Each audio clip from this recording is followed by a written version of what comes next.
तो चलिए फ्रेंड, आज मैं एक बहुत ही इंपॉर्टेंट क्वेश्चन लेकर आया हूं जो कि बीओई पॉइंट ऑफ व्यू से बहुत इंपॉर्टेंट है। और ये जो क्वेश्चन है वो हाल ही में हुए झारखंड बीओई के दौरान पूछा भी गया था।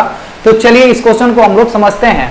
तो देखिए, इस क्वेश्चन में पूछा गया था कि व्हाट इज मीन बाय, अगर हमारा बॉयलर का टर्न डाउन रेशो 5:1 है तो इसका मतलब क्या है। सर्कुलेशन रेशो ऑफ बॉयलर 5:1 है तो इसका मतलब क्या है।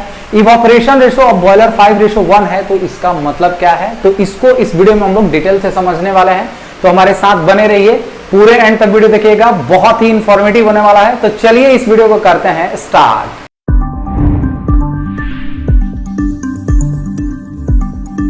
तो चलिए फ्रेंड, अभी हम लोग समझ लेते हैं कि बॉयलर का टर्न डाउन रेशो क्या होता है, सर्कुलेशन रेशो क्या होता है और इवापोरेशन रेशो क्या होता है। तो देखिए, सर्कुलेशन रेशो या टर्न डाउन रेशो या इवापोरेशन रेशो के लिए मैं सेपरेट ऑलरेडी एक वीडियो अपलोड किया हूं। अगर वीडियो नहीं देखे होंगे तो तीनों वीडियो का लिंक डिस्क्रिप्शन बॉक्स में दे दूंगा, प्लीज उसको देख लीजिएगा। तो अभी हम लोग केवल इसको जल्दी में समझ लेते हैं कि अगर ये क्वेश्चन है तो हमें क्या लिखना है। तो देखिए, बॉयलर टर्न डाउन रेशो का मतलब क्या होता है। टर्न डाउन यानी कि हमारा जो बॉयलर है वो फुल लोड में है, ठीक है, उसको हम लोग कितना नीचे तक ला सकते हैं, यानी कि मिनिमम लोड में हम लोग कितना ला सकते हैं, यही टर्न डाउन रेशो है।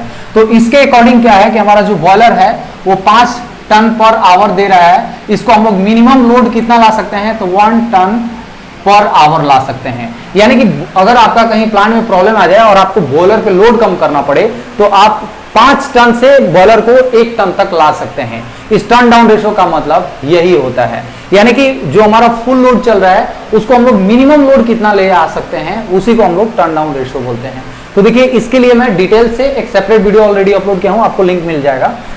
और यहां पे जो हमारा दूसरा पॉइंट है, इसमें क्या है, सर्कुलेशन रेशो। तो सर्कुलेशन रेशो का मतलब क्या है। तो देखिए, जैसा कि हम लोग जानते हैं कि ये क्या है, हमारा ड्रम है, ठीक है। ड्रम से हमारा जो पानी है वो कहां पे आता है, डाउन कमर के थ्रू हमारा वाटर वाल्व में मान लीजिए आता है, ठीक है, ऐसे वाटर वाल्व में जाएगा और फिर राइजर से होके फिर ये हमारा कहां चला जाता है, तो ड्रम के अंदर ही चला जाता है।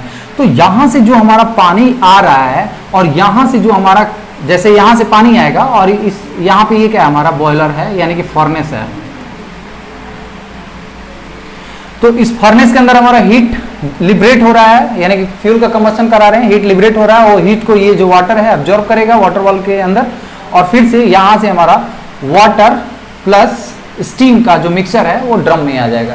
तो यहां पे जो हमारा पानी आ रहा है, इस 5:1 का मतलब क्या हो गया कि यहां से हम लोग क्या भेज रहे हैं, 5 टन पानी भेज रहे हैं। यहां से हमारा डाउन कमर में क्या है, 5 टन पानी आ रहा है, लेकिन यहां से जो हमारा स्टीम है वो 1 टन ही प्रोड्यूस हो रहा है। 4 टन क्या है, अभी भी हमारा वाटर ही जा रहा है। यानी कि एक बार सर्कुलेट किया तो 1 टन स्टीम का प्रोडक्शन हुआ।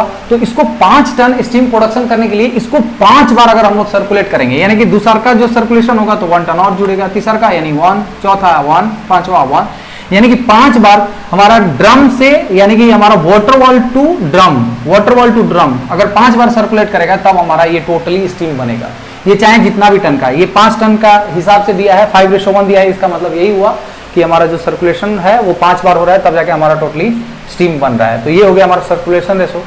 नेक्स्ट थर्ड पॉइंट है 5:1 evaporation ratio of boiler. Evaporation ratio, देखिए इवापोरेशन रेशो यानी कि हमारा जो स्टीम है वो इवापोरेट हो रहा है, यानी कि हमारा वाटर से स्टीम बन रहा है। तो टोटल हमारा जो बॉयलर से स्टीम का जो निकल रहा है, बॉयलर से जो हमारा स्टीम निकल रहा है वो कितना निकल रहा है, यानी कि स्टीम, और यहाँ पे हम लोग जो फ्यूल जला रहे हैं, यानी कि जो कोल जला रहे हैं, स्टीम टू कोल, इसका रेशो कितना है, इसका मतलब यही हुआ।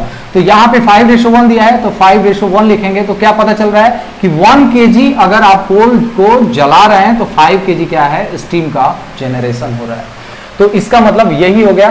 तो उम्मीद करता हूं आपको पता चल गया होगा कि बॉयलर का टर्न डाउन रेशो क्या होता है, सर्कुलेशन रेशो क्या होता है, इवापोरेशन रेशो क्या होता है और इसको हम लोग कैसे लिख पाएंगे। तो ये हुआ ऑल अबाउट। उम्मीद करता हूँ ये वीडियो आप लोग को अच्छे से समझ में आ गया होगा। अगर मेरा वीडियो आप लोग को अच्छा लगा, इन्फॉर्मेटिव लगा तो प्लीज मेरे वीडियो को लाइक कर दीजिए। अगर मेरे चैनल पर अपन डिस्कशन में नए हैं तो प्लीज मेरे चैनल को सब्सक्राइब कर दीजिए। तो चलिए friends, thank you so much.